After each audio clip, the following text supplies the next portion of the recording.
Assalamualaikum sahabat beriman. Selamat datang kembali di channel YouTube Kardus.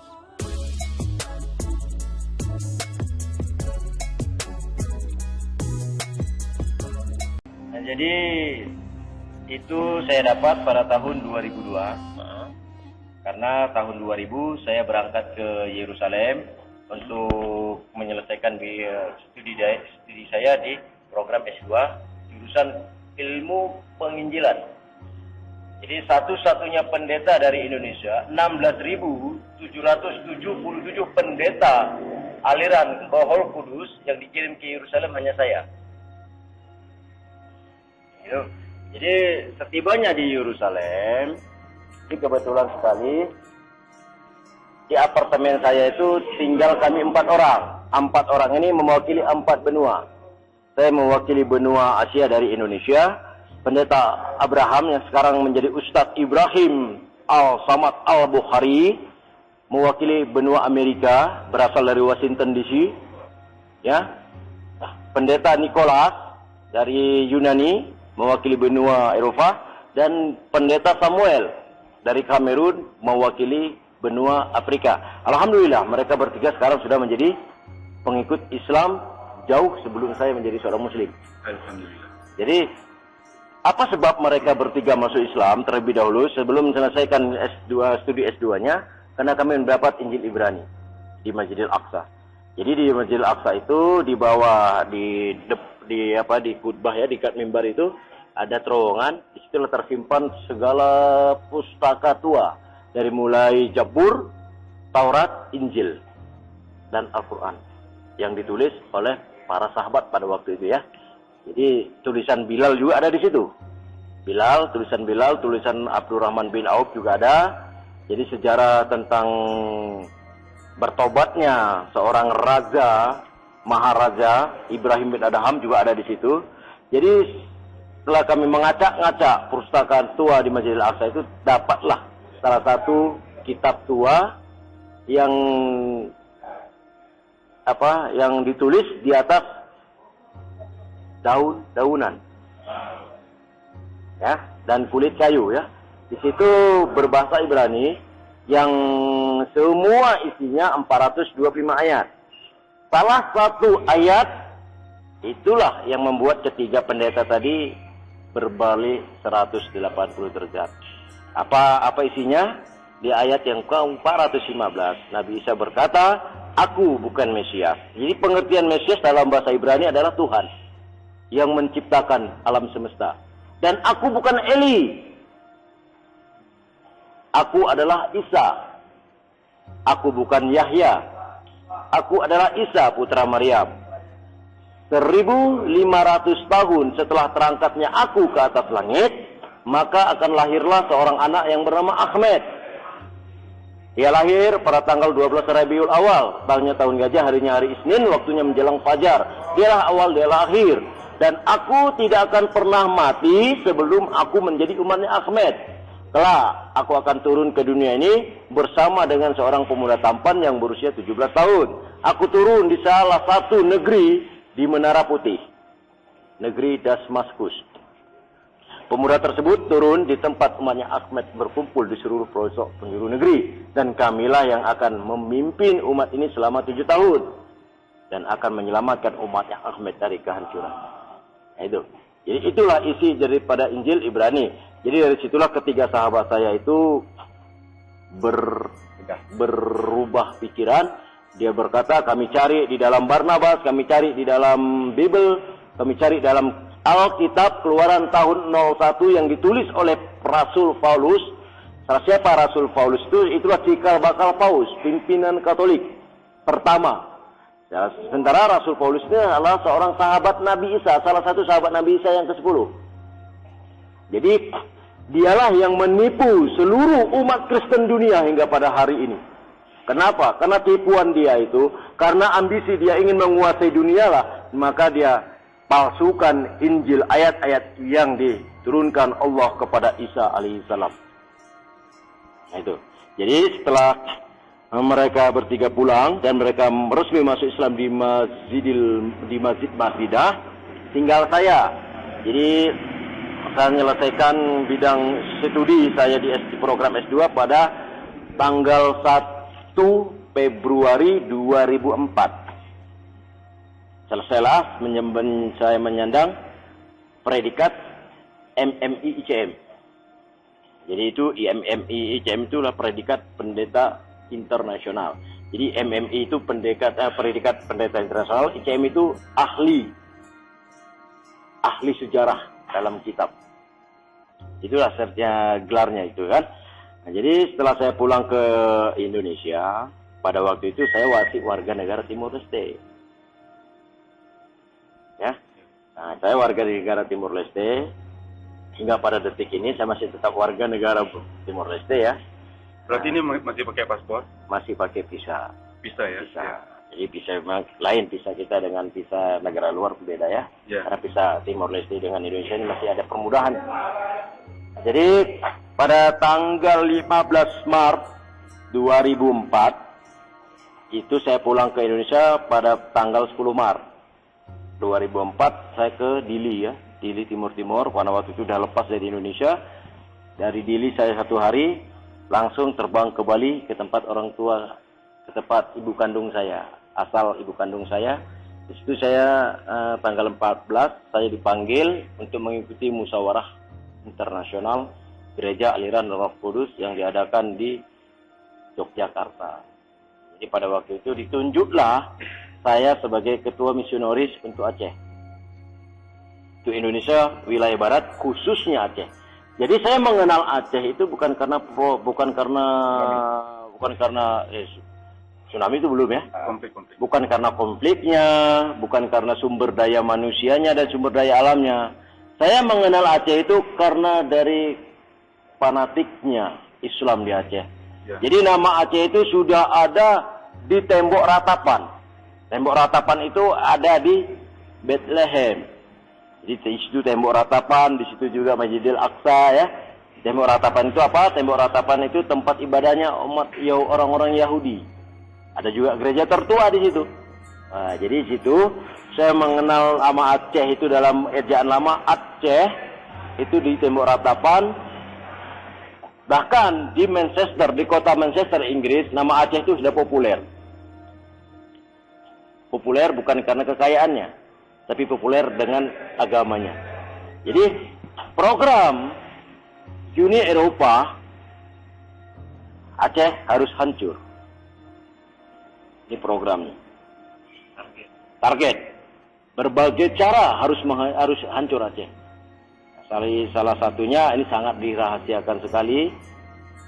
Ada beberapa orang ya petinggi-petinggi ya kaum ya tokoh-tokoh masyarakat Aceh itu ada dipanggil di salah satu tempat di salah satu negara di belahan bumi Eropa untuk diminta bantuan bagaimana bahwa tim kami bisa leluasa masuk ke Aceh.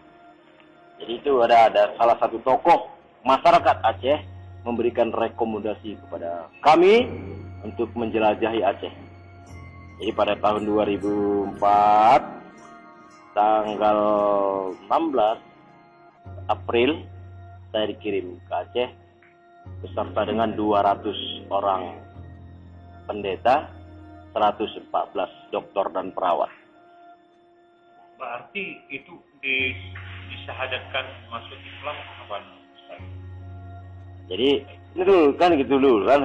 Ini perjalanan saya kan. Ini jadi perjalanan saya.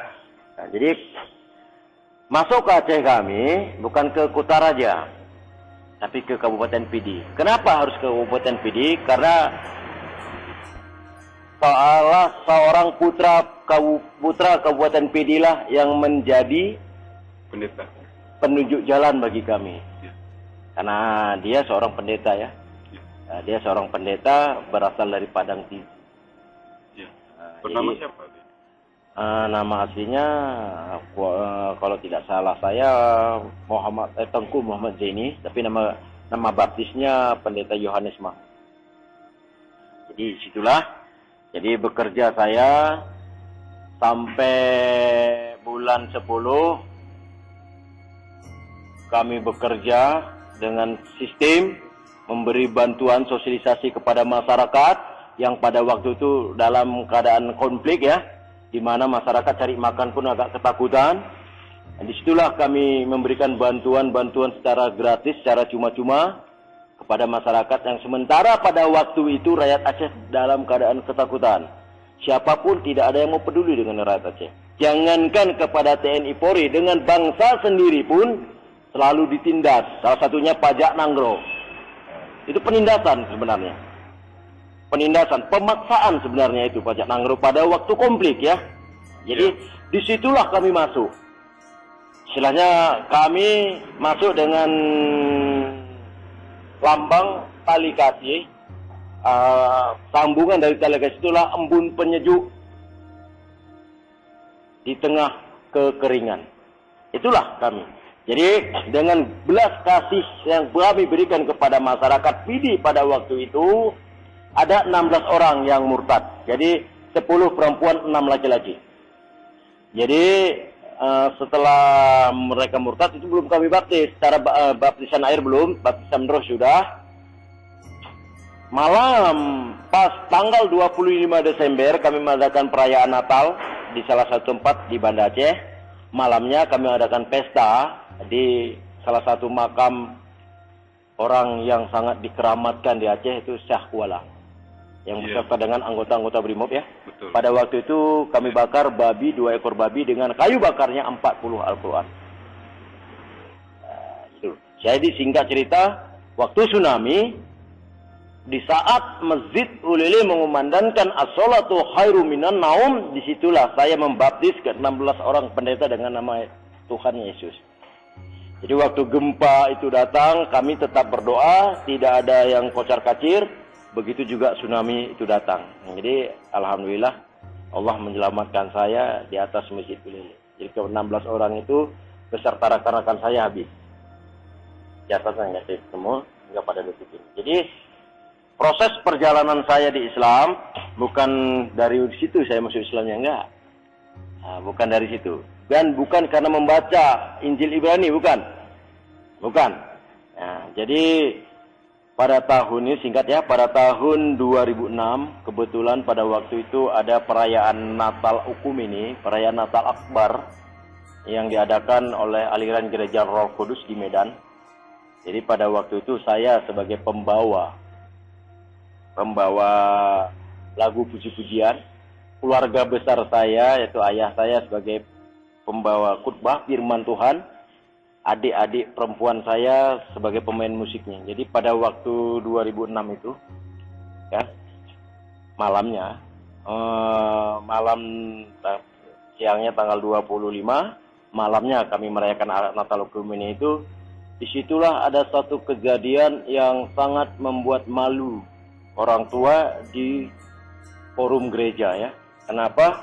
Karena pada waktu itu yang saya nyanyikan seharusnya ini dengan kesadaran saya menyanyikan ku mau cinta Yesus, namun didengar oleh 20.000 jemaat di dalam gereja tersebut bukan ku mau cinta Yesus. Jadi di saat lagi nyanyi itu ribuan botol-botol air mineral itu terbang ke arah saya. Jadi pada malam itu jam 10 gereja ribut. 20.000 jemaah bangkit berdiri. Jadi pada waktu itu seorang kakak saya yang tertua dari yang sekarang memimpin gereja di Melbourne, dia tarik saya masuk ke ruangan pastori, ruangan gereja, ruangan pendeta. Jadi dia berkata, apa yang kamu nyanyikan tadi? Saya katakan, ku mau cinta Yesus. Apa yang kamu nyanyikan? Ku mau cinta Yesus. Apa yang kamu nyanyikan? Ku mau cinta Yesus. Bukan. Jadi acara gereja tetap dilanjutkan. Saya tetap dikurung sama kakak di pastori, ditanya, diinterogasi sama kakak di ruangan pastori tersebut. Selesai acara gereja jam 3 mereka masuk. Para pendeta undangan, 40 orang pendeta undangan itu masuk ke ruangan pastori. Mereka berdoa mendoakan saya karena mereka beranggapan saya kemasukan roh tsunami. Wajar karena saya waktu itu ada di Aceh ya. Nah, jadi didoakan. Jadi saya katakan, kenapa harus saja didoakan? Saya tidak sakit. Tidak ada roh kegelapan yang ada pada diri saya. Tidak ada setan yang masuk ke dalam tubuh saya. Jadi mereka berkata, ayahanda saya berkata, kamu telah kemasukan roh tsunami di Aceh. Karena kamu telah membuat malu Tuhan Yesus di hadapan para jemaat. Jadi saya katakan, bagaimana cara saya membuat malu? Sedangkan saya tidak ada berbuat sedikit pun untuk memalukan Tuhan Yesus. Saya hanya memuliakan Tuhan Yesus dengan mengangkat puji-pujian kemau cinta Yesus. Namun kakak saya putar kaset rekaman saya pada waktu itu. Disitulah saya terkejut. Saya sujud minta ampun kepada orang tua. Ternyata yang saya nyanyikan pada waktu itu, Salatullah salamullah ala yasin habibillah. Itulah. Jadi suara saya itu sekarang ini sudah menjadi populer di gereja, tapi bukan untuk perbandingan bagi mereka, tapi untuk ejekan bagi mereka. Ternyata Islam agama mistik yang bisa menyihir, menyulap orang siapapun dia. Itulah. Jadi dari situlah saya sudah mulai bimbang. Jadi saya disekor 1 bulan tidak bisa memimpin gereja. Jadi pada bulan 2 saya kembali lagi ke Aceh, tinggal di Uli Karing. Di Uli Karing itulah saya mendapat satu hidayah bertemu dengan seorang tua Bangka ya. Saya bilang ini Orang tua ya? Orang tua Bangka yang awal pertemuan saya di Syahkuala pada malam tsunami. Nah, jadi di salah satu kedai kopi di Simpang 7. Jadi pada waktu itu hari Minggu jam 8 pagi, di saat saya ingin pergi ke gereja nunggu jemputan dari Banda Aceh. Jadi datanglah orang tua tersebut di depan saya duduk.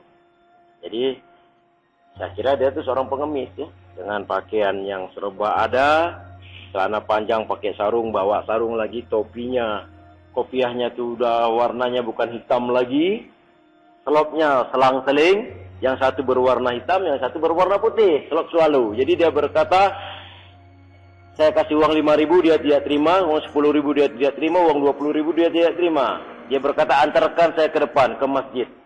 Di Masjid Uli Karing.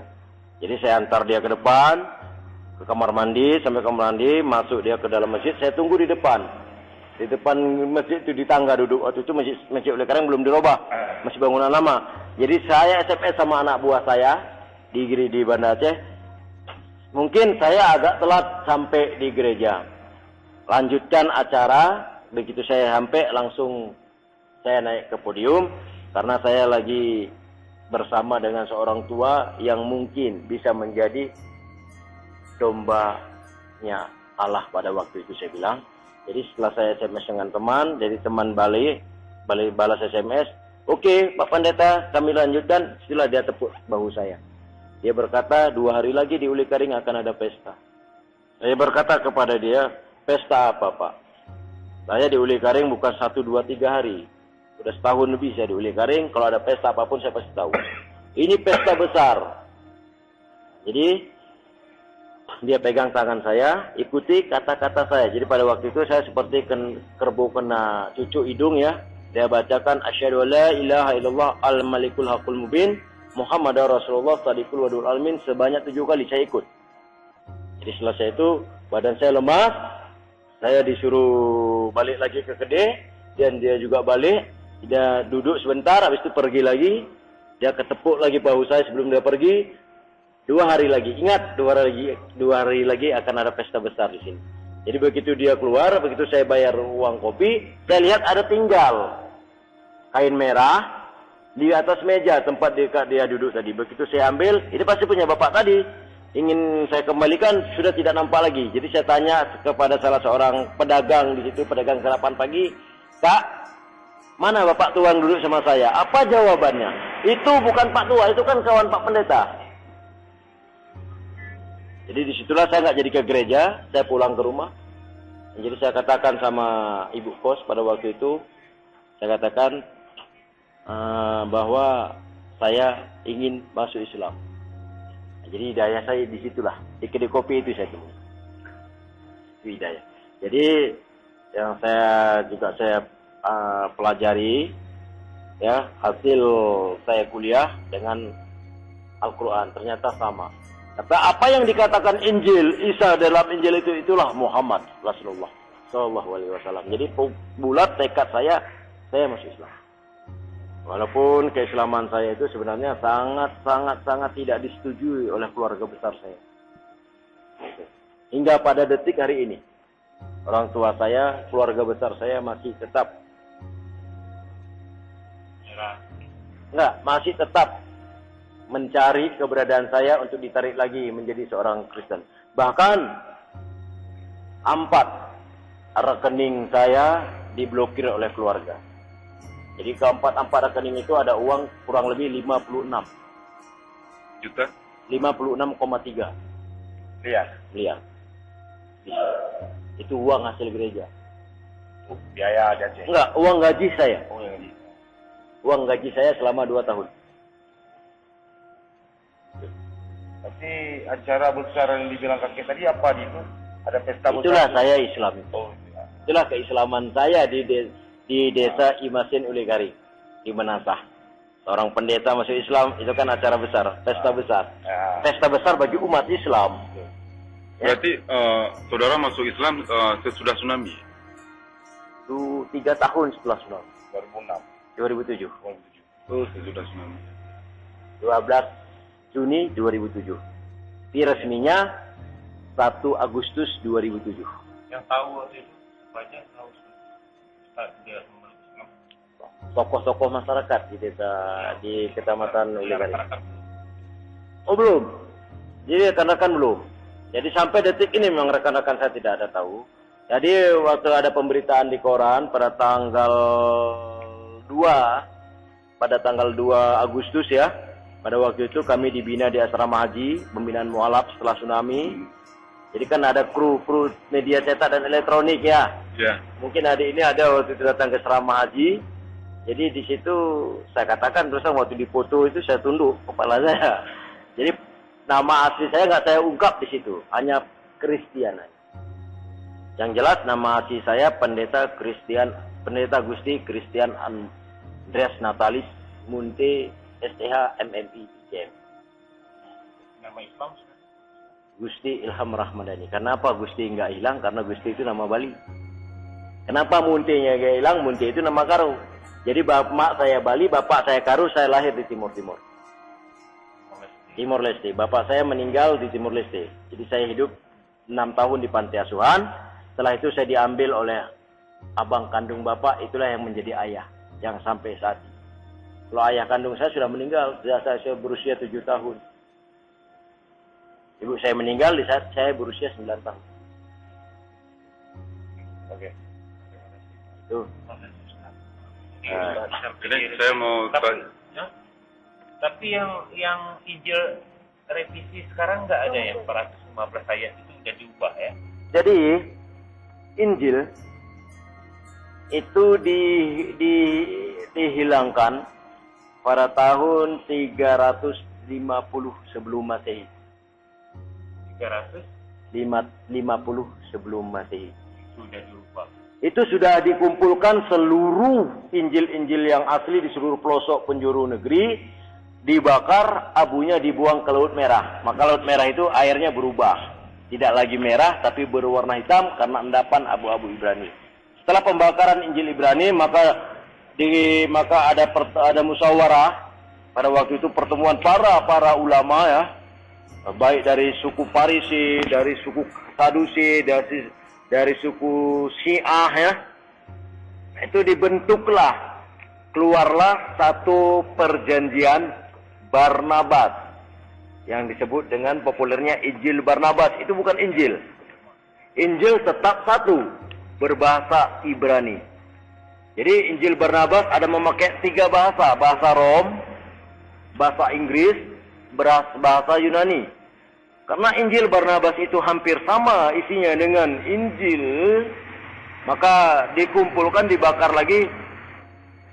7 tahun kemudian dibuatlah suatu pertemuan, yaitu pertemuan Bible, maka keluarlah dekrit Bible, perjanjian Bible. Itu bukan yang dipopulerkan menjadi Injil Bible. Injil tidak ada Bible, tidak ada Injil Barnabas, yang ada hanya Injil.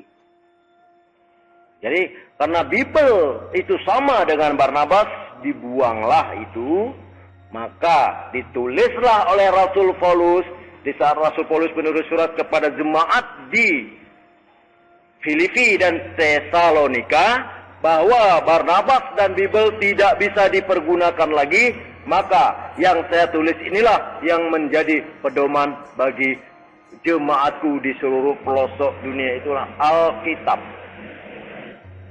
Jadi seterusnya, setelah saya kaji dalam bahasa Ibrani, ternyata Kristen itu bukan suatu agama. Al-Quran tidak ada berkata Kristen, yang ada Nasaro, Nasrani dan Yahudi. Kristen itu apa? Kristen itu terdiri dari dua suku kata dalam bahasa Ibrani. Ya, Christ dan Tain. Christ adalah organisasi, Tain adalah manusia yang ingkar akan firman Allah. Itulah Kristen. Jadi Kristen bukan agama. Kristen organisasi sekelompok manusia yang ingkar akan firman Tuhan. Kalau dalam Islamnya aliran sesat seperti Melata Abraham, itu ingkar kepada Al-Quran dan Al-Hadis. Itu. Nah itulah di situ. Jadi saya masuk Islam tidak ada paksaan apapun. Yang hidayah kata mimpi-mimpi itu tidak ada seperti mualaf-mualaf yang lain. Karena saya nggak pandai ngarang cerita ya. Ketemu ini, ketemu itu saya enggak. Saya terus terang keislaman saya karena uji teknologi yang telah saya dapat. Tadi menyebutkan orang tua itu. Kira-kira menurut derajat saudara siapa orang tua itu? Setelah saya resmi menjadi seorang Muslim, saya ada duduk di salah satu kecamatan di Kabupaten Pidi, itu Kecamatan Tangsi. Disitulah saya baru tahu siapa orang tua itu yang sesungguhnya. Itulah Ibrahim Wela, almarhum Abuya Ibrahim Wela. Jadi kalau menurut saya dia tidak meninggal. Karena hingga pada hari ini juga dia selalu datang kepada saya setiap malam Jumat. Itu memberikan pencerahan-pencerahan kepada Islam. Jadi maaf, saya mengerti, saya bisa belajar sembahyang, bisa belajar berdoa, itu dari beliau. Bahkan ada beliau kasih doa kepada saya, doa yang bisa menyembuhkan segala jenis penyakit, baik penyakit jasmani dan penyakit rohani. Apa itu doanya? Bismillahirrahmanirrahim 7 kali. A'udzubi izzatillahi wa qudratih min syarri ma'azid wa uhaziru Allahumma rabba anas azid al-ba'as ishibi wa anta asyafila sifauka syifan la yuhadir sagaman. A'udzubillahi samil alimi minas syaitanir rajim. Rabbi a'udzubika min hamazati sayatin wa jubika rabbi ayadurun. Wa ma tuqaddimu li anfusikum min khairin tajiduhu indallahi wa khairu azma ajra wastaghfirullah innallaha ghafurur rahim. Jadi saya tidak ngomong berlebihan, ini demi Allah. Saya bilang ini kita cerita di rumah Allah. Ini menantah. Jadi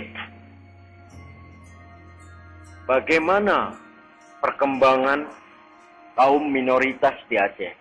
Di dalam sepengetahuan, dari mulai 2004, 2005, 2006, 2007, 2008, 2009, 2010, 2011, 2012, pertumbuhan umat minoritas di Aceh bagaikan jamur di pagi hari. Bagaikan tumbuhnya jamur di pagi hari. Bukan semakin berkurang, namun semakin meningkat. Pada tahun 2012, laporan tahunan dari hasil para anak buah saya yang ada di Aceh, dari mulai Singkil sampai ke Melaboh, umat Islam dari kaum etnis suku Aceh asli, tidak ada suku campuran, yang berpindah agama itu berkisar 135 orang. Bahkan 3 minggu yang lalu di Pantai Lampu, jam 7, di salah satu pantai di pesisir, ya, ujung pulau Sumatera itu, ada pembaptisan 3 orang mahasiswa yang berasal dari barat, selatan, dan Aceh Lausa, yaitu Kota Sari. 2013. Jadi program-programnya, waduh, sangat tertutup rapi sekali permainan mereka. NGO, LSM itu adalah bagian daripada mereka. Untuk program hasil rapat kami di Medan kemarin untuk 2013 sampai 2018, pihak minoritas yaitu misionaris ini beda dengan Kristen yang lain. Kristen misionaris adalah Kristen aliran Roh Kudus. Sementara Kristen Katolik dan Protestan biasa itulah aliran Ortodok. Mereka tidak punya misi. Yang punya misi adalah aliran Roh Kudus. Itu kami. Banyak gereja aliran Roh Kudus itu banyak cabangnya. Jadi pada tahun 2013 salah satu program bagi orang-orang misionaris yang pertama sekali menghancurkan dayah tradisional. Jadi yang kedua bantuan kemanusiaan di sini. Ini andai kata pemerintah Provinsi Aceh, tokoh-tokoh masyarakat di Aceh, orang-orang kaya di Aceh lupa, alamatlah kapal, tenggelamlah bahtera keislaman Aceh di Aceh. Maka akan hilanglah nama label Aceh sebagai Serambi Mekah pada tahun 2022 akan diganti menjadi tanah kemuliaan Tuhan. Naudzubillah min dzalik. Akan terbukti. Sekarang aja tengok. Jadi ini pesan saya, tolong. Ini boleh ditulis dalam Quran. Jangan salahkan misionaris mengobok-obok akidah di Aceh. Salahkanlah orang-orang Islam sendiri di Aceh. Kenapa? Banyak sekarang pejabat-pejabat ya, baik dari tingkat atas, tingkat 2, sampai tingkat kecamatan, baru punya mobil 1, itu pun kredit, sudah lupa kepada kiri kanan, lupa kepada anak yatim, lupa kepada fakir, lupa kepada kaum duafa. Ini kenyataan. Jadi kesempatan inilah yang dipergunakan oleh kaum minoritas untuk menarik simpati bagi mereka. Apalagi menjelang 2014 adalah pemilu. Ini hati-hati. Ada beberapa partai politik yang didanai langsung oleh CWS. Apa itu CWS? Christian World Service, induknya misionaris tingkat dunia. Salah satu penggalang dana dari klub elit dunia, MU. Makanya rakyat Aceh sekarang, anak-anak muda Aceh tengok. PAN MU, 2013 PAN MU, 2020 PAN gereja. Bangunan gereja di Aceh sudah mencapai 500 sekian lebih yang resmi, yang non resmi ya. Ada beberapa pendeta yang menyerupai para mubalik. Orang Aceh. Rahmat Effendi, Anwar Ismail, dan Muhammad Saleh bin Gade. Itu hati-hati. Ketiganya orang mana? Ketiga-tiganya orang wilayah seberang Selawah ke sana. Apa itu? Oh, seberang Selawah ke sana ya. Salah satu kabupaten 4 sehat 5 sempurna.